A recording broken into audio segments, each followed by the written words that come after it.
Hello, beautiful people. Welcome back to the Her Winning Wayz podcast, where we hear real life experiences of individuals transforming their challenges into triumphs. I am your host, Taylor J. And as you can see, we are not recording from home, okay? I'm very excited, truly blessed to be recording here in a studio and joined here by a fellow podcaster. We have a very similar mission and vision when it comes to women in sports, as well as mental health and taking care of ourselves. She is the host and founder of the Hoops and Healing podcast, Miss Amanda Hoy. Welcome to the show. So happy to Thank be here with you. Yeah, thank you so much for having me. I'm super excited about this collab. I've been following your podcast and your content. And yeah, I love the crossover. Our Yeah. our brands are very similar. In one word, what does healing look like for you? Grace. I think that's the first thing that comes to mind. Just it's a challenge of wanting to heal from something, and it's never going to be perfect, right? Like you may make mistakes or you may, take 3 steps forward and now you're taking 2 steps back.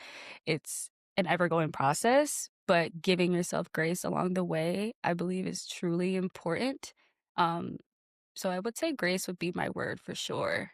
What are your thoughts? Yeah, I love that actually. When I was thinking about my word, that didn't come to mind, but I love that because I feel like if you don't have grace for yourself, you're not going to make it very far.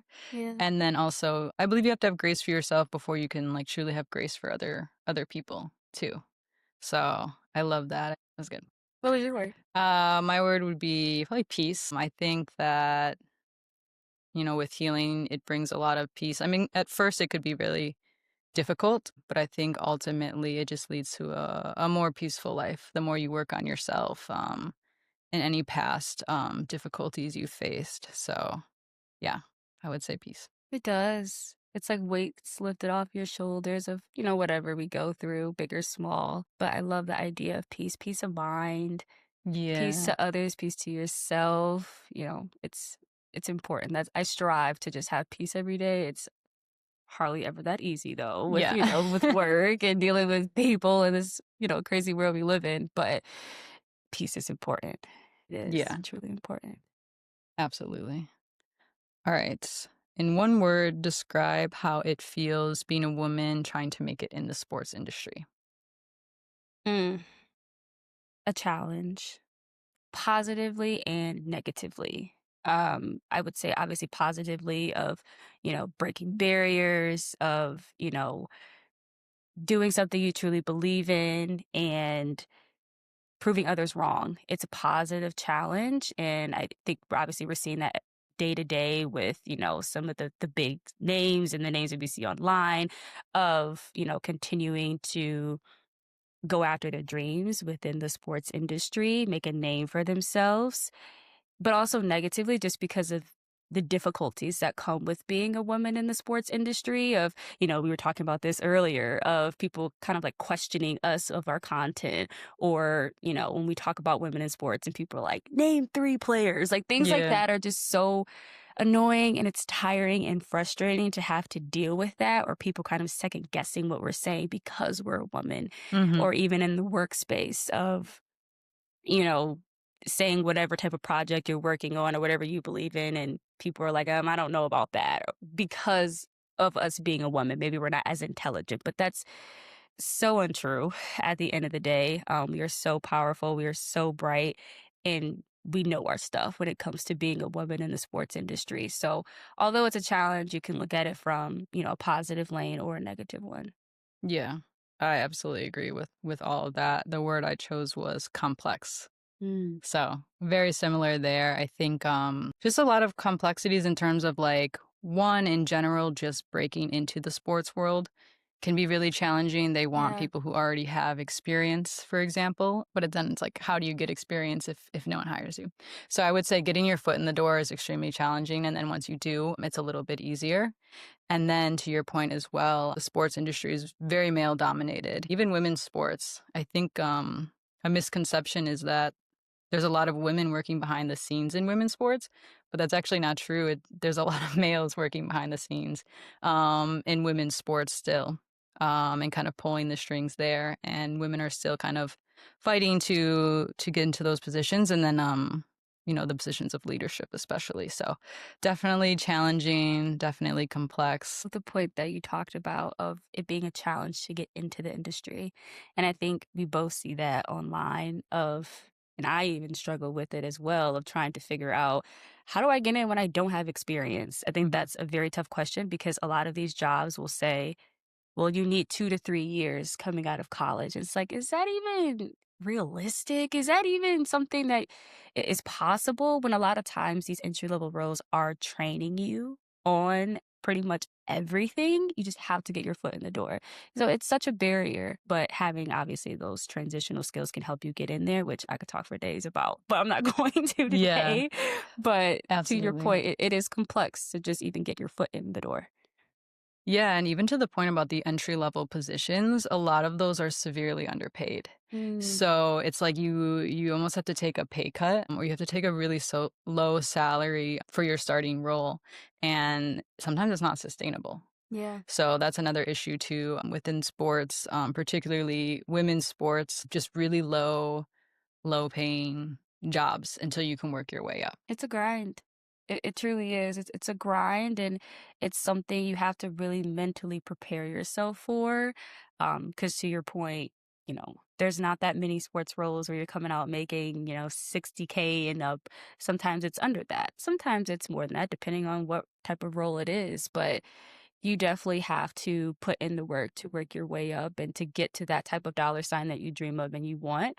Not to say it's not possible because it truly is just going to take time and dedication for sure. Yeah, absolutely, and I think something that we're both doing is also creating our own lane Mhm. as well. So, like, not necessarily relying on, a job with a league or a job with, like, a sports network where, like, okay, we're gonna create our own brands, our own podcasts, and kinda see where that takes us. So I think, creating your own path and putting yourself out there, creating content is kinda like our resume, our portfolio that could help us then land sports jobs. And I know there are people who have absolutely gotten their roles because of their content creation and just getting, like, really popular on TikTok or just having something to show, like, "Hey, I've never actually had a salary role in sports, but, like, here's my content, like, here's all of my knowledge and expertise." It's a new wave. It is. I mean, we're seeing it all the time. People are blowing up off a few videos and now they have partnerships, they have different opportunities coming at them. And if you have, knowledge or if there's something that you want to talk about, you can certainly create your own lane about it. Nowadays, I think that's a great way to go, or even now the better way to go in certain Yeah. instances. You're getting an opportunity, you're making a name for yourself. And I mean, at the end of the day, you can quickly create a portfolio of just your engagement, your expertise, hopefully, but jobs should want something like that. Yeah, there's definitely, brands out there looking for that. I mean, there's, like, roles where they're specifically, like, looking for content creators. There's been some brands or companies rather that are hiring and they want Oh, people to like create content for UGC? them. UGC Yes. content. Yes. Yes. I mean, That's a good one. yeah. In one word, what defines your purpose behind your platform, your podcast, Her Winning Ways? Mm. It's tough to keep this to one word. I know. It really is. I would say inspiration. I think the podcast stemmed from TikTok of just the content that I've been creating since I graduated from college because I graduated during the pandemic. If you know, you know. And it was such a challenging time to find a job. And I wanted to work in sports, but obviously there were no sports going on. So It's a really tough trying time to graduate. I'm it so sorry. was I mean, it's like, "Hey, if we can get through the pandemic, we can get through anything." And that's kind of like what True. I tell It myself right builds now. armor. It build your armor. It really Yeah. did. Very challenging, don't get me wrong. A lot of tears, blood, sweat, all that. But yeah, I mean, I wanted to create content of things that I had learned along the way. And if I found that helpful, somebody else can find that helpful. And that's kind of what I brought into the podcast when I'm interviewing different women that are killing it in the industry, that are dominating it in a variety of different roles to also let people know that there's a bunch of different ways that you can get into the industry. I want people to be inspired. Hey, this person looks like me. This person is doing something that I dream of doing. And, there's a job for that. Oh, I want to reach out to them. I want to connect with them. I want to hear more about their story. And that's something that I ask at the end of each episode is Mm. for those that are listening, if there's a social platform you feel comfortable with sharing, people can reach out to you. That's why I do that, to be able to help others. And the reason why I do interview content is because I don't want people to hear from me all the time. Like, I don't have Yeah. all the answers. Like, hear from people who are actually doing it on a daily. So I would say inspiration is definitely a word I think about. That's really good to have that mix of like it's not just you talking all the time, but you are doing interview type styles as well. And I really love that answer because I actually didn't know. Like I played basketball from 5 years old all the way through college, so it was my whole life. But I didn't actually like know that, like I could continue to work in sports after I finished playing. It wasn't something that ever crossed my mind. It wasn't something that was ever brought up to me. And so I thought when you were done playing, like, that's it, you're done. And so basketball wasn't a part of my life anymore for many years. And then I realized I was like, wait, I could actually like my 9 to 5 could be sports, or like I can make money working behind the scenes in sports. So I think if I had had more resources back then, like I would have gotten my degree in sports administration, I would have gotten my degree in sports management, and like I could have started right at 22, like when Yeah. you graduate. So I think that's really, really good that you're helping other people, you're inspiring other people to be like, hey, this is an actual path that you could take, because that was something I wish I definitely had when I was younger. I mean, to that point, when you're graduating from high school going into college, you're like, what, 18? Some people go in undecided because they don't know, which is very common. And honestly, we don't know at 17 what we're envisioning our life at 30 or 35 or whatever. So Exactly. your mind is going to change, but it is important to have those resources and to be aware of those opportunities that are out there because they are out there. They may be slim because there's only so many teams and only so many brands, but Yeah. that doesn't mean that your opportunity is impossible. You just have to, obviously know about it, network, and, pitch your way to that role. Yeah. And women's sports is growing. So if you want to work in women's sports specifically, like new leagues are popping up, like Mhm. things are going in an upward direction versus going backwards. So that's always good too. But yeah, my word, I was going to choose community.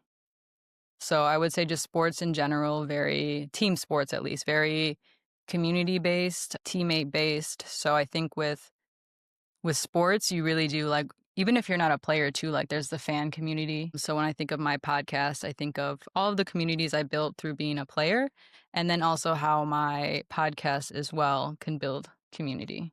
So just bringing fans together, bringing, retired players together, a place where people who just love the game can come for entertainment or knowledge, and actually meet up in real life too if I ever eventually do like events and stuff like that. And then also with the healing and the wellness side too, I think there's a lot of need for a community around that. Just the conversations, getting groups together, talking about, anything you're struggling with, or just, building support systems.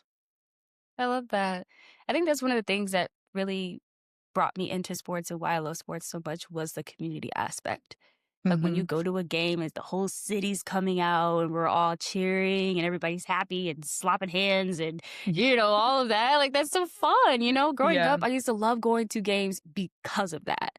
And also with, healing purposes, mental health, it's a serious thing and taking care of yourself and it's all truly important and to be able to have a community around there, uplifting you, picking you up, giving you tips on how to deal with, seasonal depression or something like that, for example, that, a lot of us are experiencing right now, to have an outlet to go to is crucial. It's important.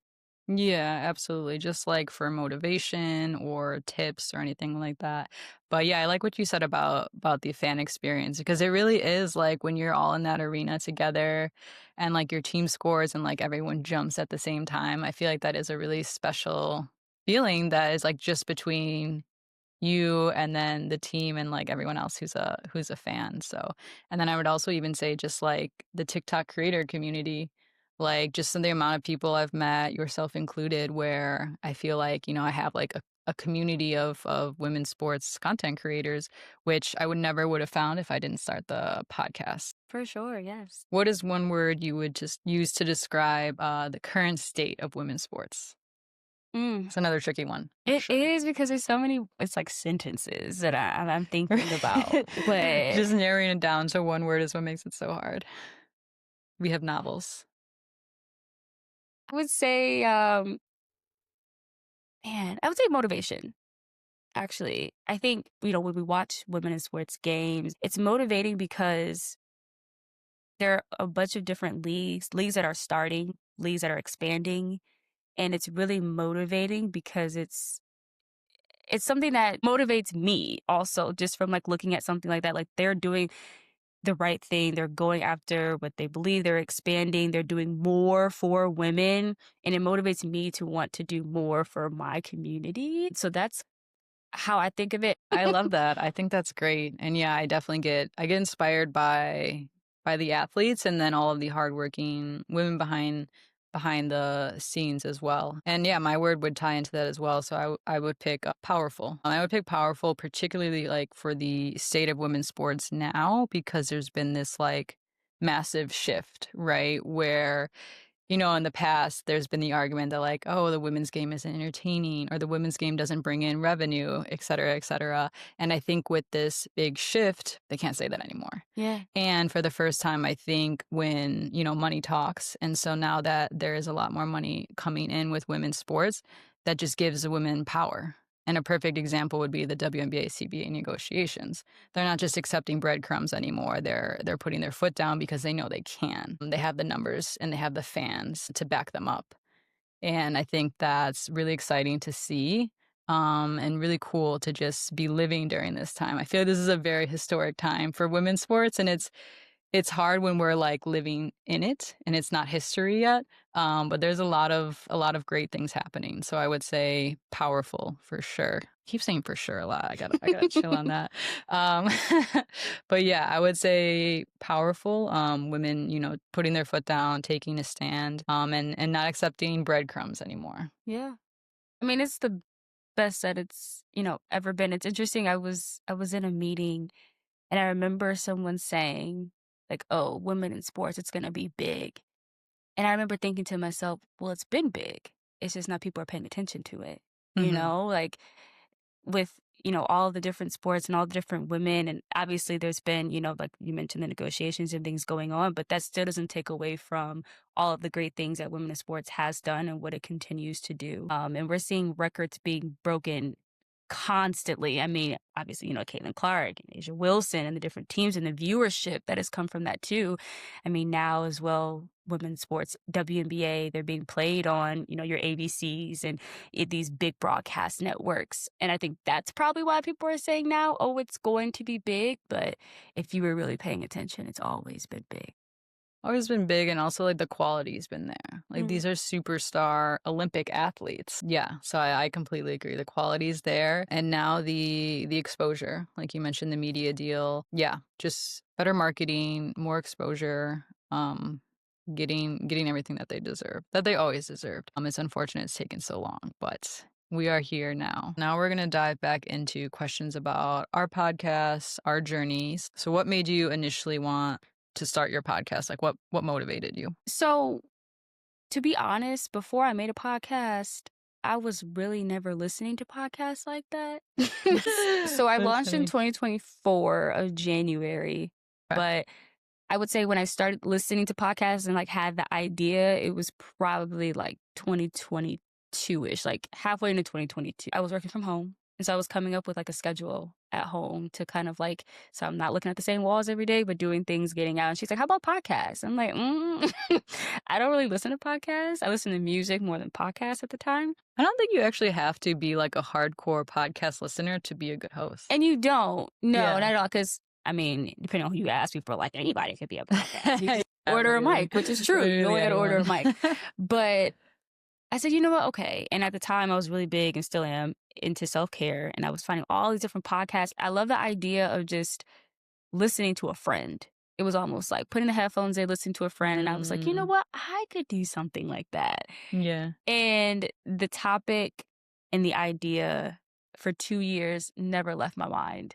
And Oh, I wow. thought You sat about on it for it. 2 I years. thought about Interesting. it and I wanted to do it, but I was nervous. I'm like, I don't know. I don't know if podcasts really my thing. Like I like to talk, but not like that. Am I a podcaster? Right. I'm not a podcaster. I wouldn't even Yeah. know where to start. And I think that was the big hindrance of just really not knowing how to start. And so I would say, based off of what I talked about earlier with the TikTok content of interviewing others to hear their opinions on getting into the sports and entertainment industry, and also because I create self care content, I thought, oh, if I could put those two things together, that would be dope. So, really, it was just the content that I was already doing, this new hobby of listening to podcasts, if I could put the two together and still reach my target audience, but just in a different way. Because at the time, I was kind of hitting a writer's block, lack of better terms, Mhm. of not really knowing what type of content I wanted to continue to do Mhm. because I was kind of getting a little tired of TikTok, which silly me. I'm still very much addicted. But at the time I was, kind of bored with it. So I was trying to figure out, okay, what else can I do but still keep that same target audience and idea in mind? And that's when I thought of the podcast. So Okay. very random, but I knew it was something that I should be doing. I love that. Yeah, I would say podcasting in terms of, like, creating a platform, it's a little bit easier, I think, than some other platforms because it really is conversation based, Hmm. meant to be mostly natural. And I really liked what you said about just feeling like you're on the phone with a friend, just like listening to her or him speak. I never thought about it that way, but that sounds really like inviting. And I think, like, when someone's had a long day or they're getting home from work and they just want to like relax and have some like entertainment, they just throw on a podcast. Exactly. And I'm the same way. Like, I was not a big podcaster. Like, if someone I really liked, like a celebrity or something, was on a podcast, that's like what would drive That's me when to you would listen to like listen. that specific episode. But I wasn't a big like podcast listener. But I think yeah, you don't necessarily have to be just to be a good host because I think the host's job is really to make their guests look good. I kind of look at it as like providing a service to, hype them up and hear their stories, ask questions that, people would want to hear. That's a great point. I think it's interesting how we both weren't really big podcasters, and all of a sudden we're Yeah. like, we're going to create a podcast. But I mean, over the past couple of years now, podcasting has been booming. I mean, obviously, a lot of people have been Absolutely. creating podcasts, but it's just this new wave of how people are listening and engaging with content is by, I mean, so many celebrities and people are just, picking up a mic and starting to record and talking about whatever they're passionate about. It is, to your point, but in a different way, a little challenging, I would say, because of how popular and in demand it is of podcasting to find that audience. I still feel like that is something I'm still trying to continue to find is that audience. I can post a clip, it may flop, it may boom. I don't know. But if I Mhm. post about a job opportunity, it's immediately going to boom. So it's Mhm. it's different because within both of those, I'm attracting the same audience, but one is just engaging with one video better than the other. Yeah, definitely. Yeah, I think it's all about, finding the right audience, understanding who your audience is. I hear a lot of people talk about like don't just make the content that you want to make, like understand what your audience actually Yeah. wants to hear, like what are some gaps you can fill or what solution are you providing for your audience? So when it comes to like your videos about job posting, that's a clear solution. Like you're helping people find job postings, especially like in a tough job market, but maybe someone doesn't wanna hear about how you started your podcast Right. I know, right? because they're like, "I need a job. Right. I don't care about Podcasting this. doesn't make me money right now." Right. Yeah. Get to the good part. I don't care about this. No, Yeah. yeah. But I think I try to look at it as very, like, exciting to trial and error, Mm. test things, see what works, see what doesn't, and we're both, like, in early phases. So I kinda just, try to be positive about it. Kinda like a fun game for now, but it is extremely difficult to scale because at the end of the day, a podcast is a brand, it's a business, so scaling any business is very difficult because anyone can start a business. That doesn't mean, 1, you're making any revenue, and 2, that you're any good at it, right? Right. Anyone could Right. put CEO and founder in their bio, but the amount of people that actually are able to scale their business to success is very small. But to not be so negative. As popular as podcasting is, most people give up on it before they even reach a third episode. So that when I saw that statistic, I was like, oh, okay, this makes me feel good. One, a lot of people start, but they quickly give up because it's a lot of hard work and very difficult to scale. So I thought that that was very interesting. We're already kind of in the top 20% of all podcasters. Wait, that's such a interesting stat because for me, I think the biggest part was just starting. That's also a challenge, yeah. More so than, okay, I'm 3 episodes in. And I think when I was 3 episodes in, I was more motivated, if anything. I was It's a good enjoying it. I sign, think yeah. that's when I started realizing, like, hey, I actually like doing this. I like interviewing people, talking to people, and Mhm. it was, I wouldn't say natural because I think hosting, you're learning as you go. Yeah, But I felt like I was at that point where, oh, I'm getting people that are wanting to be guests, and oh, wait, this is kind of cool. I actually do kind of like this. So it's yeah, interesting that you say by episode 3 because I think starting was my biggest challenge for myself, the perfectionist in me as well, of yeah. wanting everything to be right and to be correct, of, your branding and what's going to be my content strategy and all these Mhm. different things that you're thinking about. What platform am I going to use or system use to record and Yeah, all these different things that I just got to a point where I was like, okay, I'm just going to record her and just start. And yeah. however it goes is however it goes. Clearly, we failed in a lot of ways, but we learned way more. Yeah. It's all a part of the experience, and I completely agree. I think just starting is also difficult. So one, getting over the hump of starting, and then two, scaling. So I think Mhm. it's a good sign that when you got to episode 3, you were more excited versus like, oh, this feels like a chore. I think Yeah. that's a good sign that you're on the right path and you found something that works for you. And whereas other people, they start podcasting maybe because, like you said, it's popular right now, but then when it comes to doing the actual work, they're like, nah, I'm good. Yeah, exactly. Because it's Yeah. work. It's not easy to just Mhm. one find people and the script part but another piece too is ours is very niche specific as well, and I think it's both two things that we're very passionate about too, which Yeah. makes it easier to keep going because I don't know about you, but I'm sure you agree. I'm like, somebody need to hear this. Yeah. This is gonna, help somebody, Absolutely. whether it's from, the job perspective or if it's from the self-care perspective, hearing how people take care of themselves. Oh, I could try that out. Or, a job tip or a LinkedIn tip or whatever it is. Mhm. It's not more so like we're just gonna talk about the game, even though that's very interesting. Mhm. But it's more so of, us helping people too. I think that's also something that really motivated me to just keep going. Yeah. And I also think there's no shortage of women and women of color to have platforms, Mhm. um, and to speak on platforms like podcasts because we know that most podcasts are male male centered, white as well. So I think sometimes when I think about it and I think of like how few women and like particularly women of color podcast hosts there are, it is so small. Mm. And so that also keeps me motivated to be like, okay, there's a need for it. And yeah, it can help motivate other people too to see us and be like, okay, well, I can start a podcast now. Or, just start making TikToks or something. Like, I'm a regular person at the Yeah. end of the day. Like, I don't make millions of dollars. I don't have millions of followers. I'm Mm-hmm. not, people ask me to take a Relatable. photo. Right. Like, I'm Yeah. just a regular person. I think if that can motivate someone to be like, okay, she could start, or if she sees you, she can start because just a regular person at the end of the day, just going after a dream. Yeah, yeah, and also just being able to talk about things we're passionate about. Hmm. I think people that start a podcast without knowing their why, that those are the ones that Mm. really flop because they're just kind of talking about I don't know what they're talking about. I don't think Yeah. they know what they're talking about. Yeah. But I think we were both very specific, like sports with a main focus on women's sports and then mental health and wellness and how those two tie together, but they could also be treated as completely separate topics as well.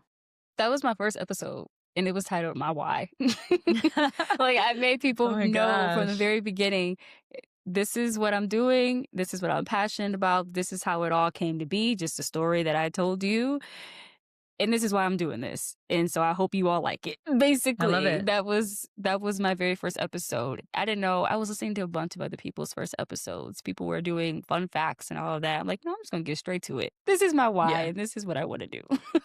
I love Hope it that. helps you.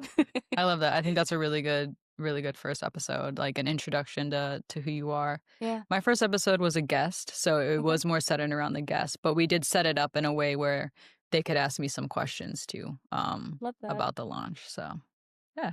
What do you want people to take from each episode? I would say number one would be entertainment. I think, like, do people enjoy listening to me? Do they enjoy watching my videos? Am I being entertaining? And then 2, it would be, am I providing knowledge? So are people watching my episodes, like, maybe they're new to women's sports or sports in general, and they've learned about a new player that they now follow, or they learned about a new rule or maybe something going on with the CBA negotiations. So, yeah, I would say entertainment and knowledge, and also tying in wellness tips. So I have been slow to introduce wellness and healing, I'll be honest, because it's just more natural for me to talk about sports. But I am slowly starting to get more into advice, either from myself or from my guests. So I think if my listeners are taking away, small actionable steps that they can incorporate into their life to help them, whether that's, journaling, meditation, or, a bunch of other things we'll talk about. I think that would be the main takeaways. Providing knowledge, I would say definitely on my end as well. So I can definitely agree with you on that. If they're listening to episodes and not taking anything from it, it's like, okay, well, I'm not doing my part. Really providing knowledge, advice, if they're receiving good advice as well, not from me. If it's from me, cool, but it's really supposed I'm to sure be you give great from advice as well. the guest, but also to the self-care perspective. I usually talk a lot about it at the end of each episode, Me too. but I want to get to a point. I have a couple episodes where it's someone who is, who works in health and wellness, and that's strictly what we're talking about. And I want to get more into that. I want to make it more known. That's actually a goal of mine with the podcast at the top of the year, is to start to implement more episodes that are more self-care specific, because it's very important. Mhm. And I think we could talk day in and day out about the job and all of that, but it's also important too of how are you taking care of yourself? Because at the end of the day, that's how you're going to show up at Mhm. work. If you're not taking care of yourself, you're going to show up a flat 20-30% at work and not be able to give your full 100 because you're not even fully 100%. Absolutely, I completely agree.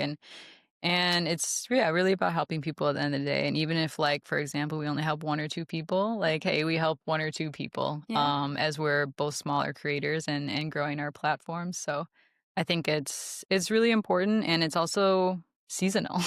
Like, seasonal depression, we're based in Chicago, so Mhm. I know a lot of people, like, their depression kicks up. So really, if you think about it, there can be no there's a need for it. If someone comes across a TikTok, or an episode of ours, just giving tips to get through, seasonal depression, Yeah. definitely can't hurt. I saw your posts that you were giving Oh, yeah. tips. So, yes, I love that. I think I commented too, like, oh, these are great Oh, tips yeah, because yeah, they were. yeah. No, yeah, that was a video. I was like, "Okay, seasonal depression, like, let me talk about some things that work for me." And then those things really did work for me, like that book, taking vitamin D pills, so Hmm. please take vitamin D. Girl, I take 2 a day. Yeah, honestly, I should bump it up to 2 because I don't think the sun came out once today. Oh, that's a struggle for I me. Oh opened my my blinds and goodness. I was like, "What time is it?" It was like 7 in the morning. Girl, yeah, like, it's when you're getting off of work, and I'm in the office 3 days a week, so commuting home, it's pitch black dark. Yeah. And that's such a bummer because, we work right downtown. So usually in the summertime, it's, oh, let me go hit up the river walk, or let me go walk downtown. And Mhm. now it's, okay, I'm ready to go home, go to Right. bed. And so it's a struggle. So the vitamin D thing definitely does help for Mhm. sure, at least just to give you some type of energy. And I am going to say this is a tip. Take it with however you want to take it. Pre-workout in the morning before going to a workout helps me throughout the Okay. full day.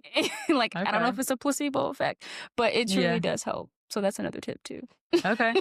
I like that. I might have to start doing that, or, like, protein shakes or Yes, protein something. shakes really do help. They do. Yeah, absolutely. I feel like, in Chicago winters or anywhere where it's cold, like, you have to actually go out of your way to do things that are gonna, like, give you dopamine or Mhm. serotonin. Like you said, you can't just go on a walk at the river walk. Like, Yeah. you have to, like, set things up for when you're off work to be like, "Okay, like, I'm gonna go to yoga," or, like, "I'm going to hang out with this friend who makes me, like, feel good." Because if you don't set those things up, you just like you said, you go home into your, like, dark hole, and then you Yeah, don't come out until you have to go to work again. So I think a lot of people might not be aware. I'm like, yeah, you actually have to, like, actively schedule things, unfortunately.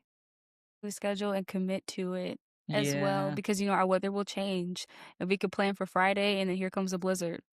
And Mhm. it's like, "Well, actually, do you wanna maybe reschedule?" And then you reschedule for maybe, like, a week or 2 Yeah. after, and by then, who knows what. So, it's important. I think that's still a challenge of mine, as well as to actually plan something, commit to it, do something fun, get out the house, especially in this time, for sure. Okay. So we'll transition a little bit. You talked about staying motivated in general in life, but what helps you stay motivated when it comes to creating content, podcasting? We talked about how it's a lot of work. So staying motivated during slow periods or maybe like writer's block, for example. I think going back to my why is huge, and I say that, but that's because when I've had conversations of if it's with my parents, my sister, or my boyfriend, they always say, think about your why. Like, why did you start in general?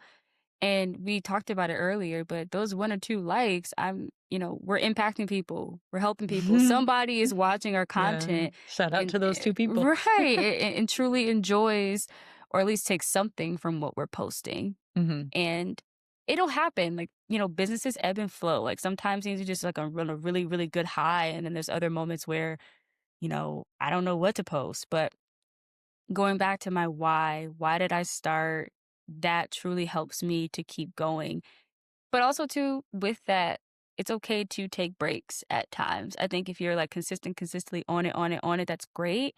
But there are times where I do need a social media break, Yeah. to recoup, to, feed my brain, positive things and not be on a screen so Hmm. often. And I think that also helps me too to get that creative flow back from taking a break. So obviously going back to my why motivates me and helps me keep going when I do have burnout, but also knowing that yes, when I am burnt out, I do need to take a break. And that is okay. Yeah. Absolutely. That's so funny that you said that about because I've been posting so much and I've been like grinding so much that today's the first day where like I was like, okay, I'm not gonna post anything. Hmm. And I was like, whoa, this feels weird. Yeah. Cause I had been like posting 1 to like 3 times a day for like I don't know how long, a month, over a month. Hmm. And that was just kind of the schedule I had set up. And it was working great. But I was also like, "Okay, like, it's okay to take breaks." So yeah, today was the first day, and it felt weird. It felt weird. I had gotten really comfortable to being like, "Okay, I'm posting every single day now, like, this is how it's gonna go." And then something else that I do to help, when I feel like things are maybe slowly progressing or not going how I want them to is, I write down all of my wins, like small or big. Like I journal them and then I can go back and reference them and also like really feel like I'm celebrating and like being proud of myself versus like just moving the goalpost and Yeah. like going from like go, go, go, like not even taking a moment to like feel like, oh, well, like, I reached this many followers or like this person reached out and said I really impacted them. Like I make sure to like write that stuff down and so then when I am feeling like I've hit a rut, I'll go back and be like, okay, no, like you actually accomplished this and this month and you did this last month, so like you're good. That has been really helpful and impactful for me to keep me to stay motivated. And then also meditation in terms of teaching me patience. So I used to be very, very impatient, and I'm definitely not perfect now, but I'm way better than I used to be. Just being really mindful that, like, I don't need to rush. Like, everything doesn't need to happen at once, and like, my time is coming as long as I continue to put in the work. So I think mindfully being aware that I'm working on my patience. All such great things. I often am always feeling as if I'm on the go. And Yeah. I am never thinking about it's funny because I was just at work and one person I was thinking about, a year from now, I hit my year and all this. And she's like, okay, well, celebrate yourself first, Mhm. celebrate how far you've come, celebrate your accomplishments. And I even have taken that into the podcast and just outside of work. But it is important to truly take care of yourself. I'm going to take that, by the way. I'm going to start writing things down because I think that's important to just reflect back to see I one, love how that. far you've come, but Yeah. two, to just see, when you are feeling in a rut and you feel like, "I don't wanna do this anymore," you have that to go back to. Yeah, it's super helpful, and again, it's, like, big or small, like, it could be like, "So and so liked my post," Yeah. or yeah, it doesn't have to be some big accomplishment because it really adds up, Yeah. but it's hard to see it all if you're not keeping track, like, you'll forget certain things. So, yeah, I think that's great. Yeah, and it's hard too with the numbers of followers and engagement. That's often tricky if we're being completely honest of, you're seeing all these different podcasts blow up and you're trying not to compare and you're trying to put out good content and you're like, "Oh, I got X amount of likes, I only have X amount of followers." Like, it's Mhm, unfortunate that we base our, content and what we're doing off of that. It shouldn't be that mhm, way because we're doing this right. because we want to and we're passionate about it, but it is a challenge at times, and it is difficult, but you also have to go back to your why. You have to go back to, Mhm. fueling yourself because then that'll help you not look at things in that type of way. Yeah, absolutely.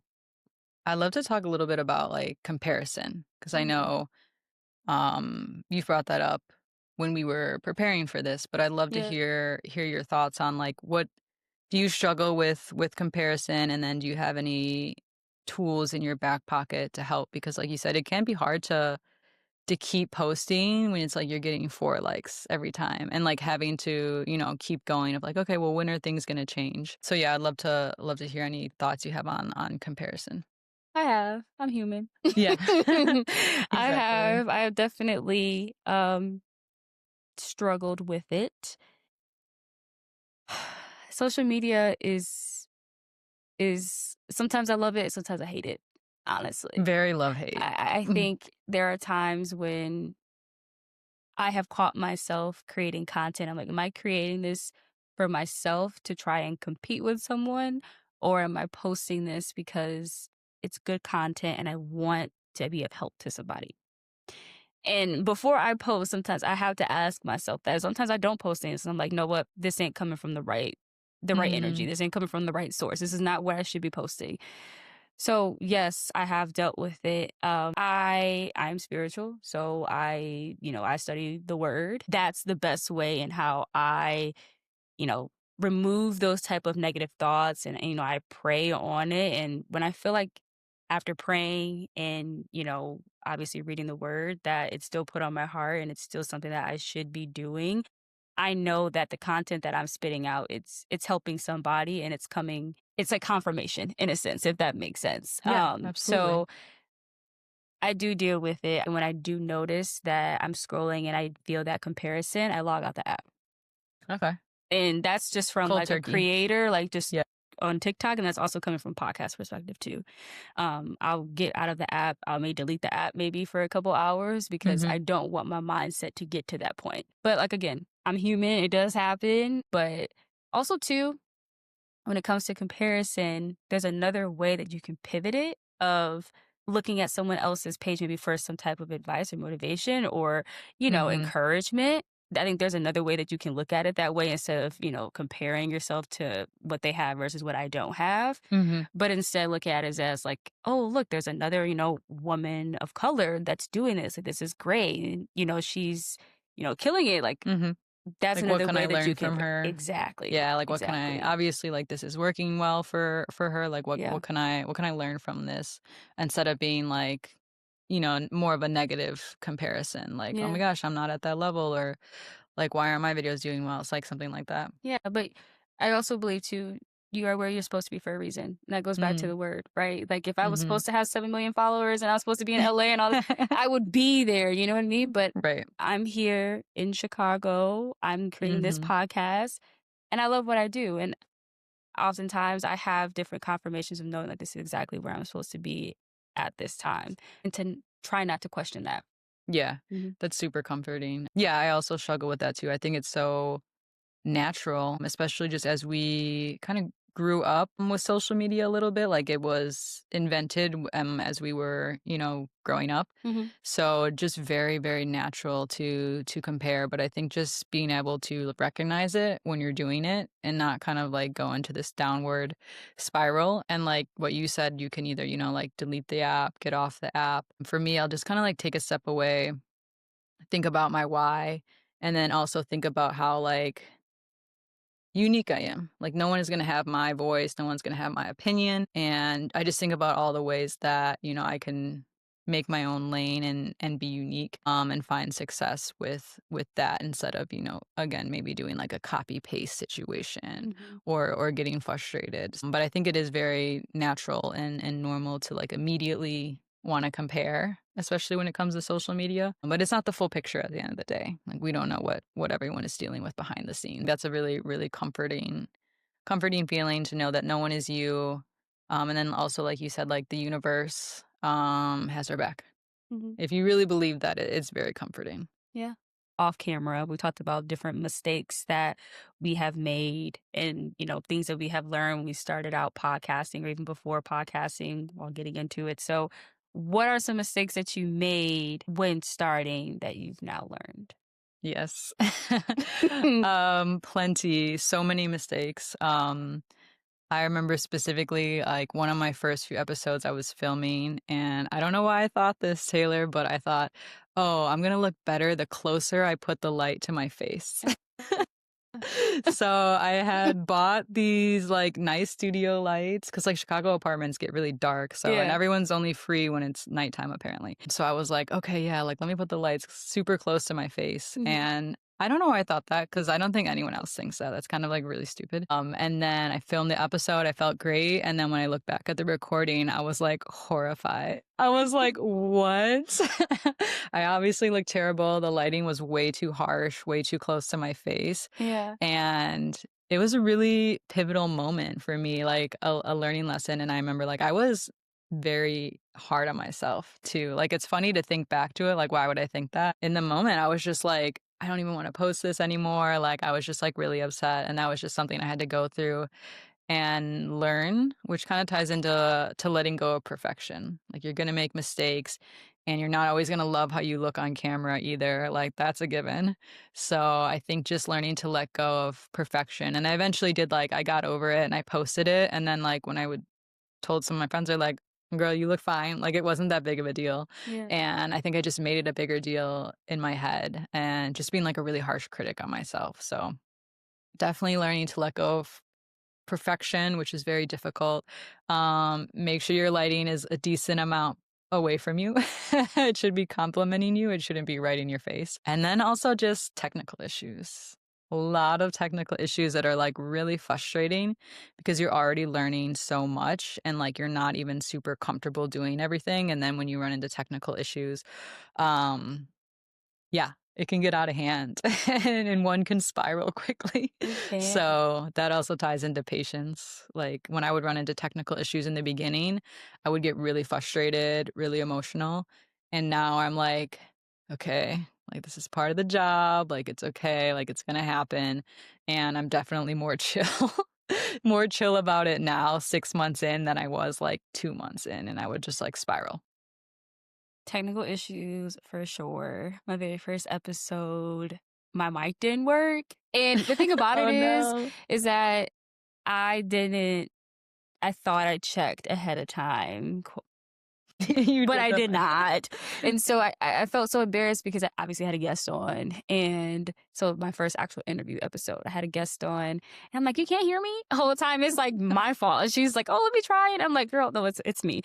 So checking your mic ahead of time for sure. And then also too the patience piece because I noticed when you're a host, you're kind of learning like how to talk with the person that you're interviewing, Mhm. meaning they may talk faster, they may talk slower, but you want to give them time to say what they have to say. And I think a couple episodes in, I had to definitely do a lot of editing because I would, start speaking when I thought that they were done, but they were still speaking. Now I'm cutting you Yeah. off. I'm Yeah. sorry. I feel truly bad about that. So I think the patience piece as well, but that's something that I've definitely learned is I'd rather have it be silent for a couple seconds versus me cutting you off because that's just not ideal. I mean, obviously, too, podcasting is not perfect, which I do love about it, but at the same time, you want to be professional with it too. That's so valid, and it's also easier to edit out moments of silence than it is to Yeah. edit you cutting someone off in the middle of them speaking.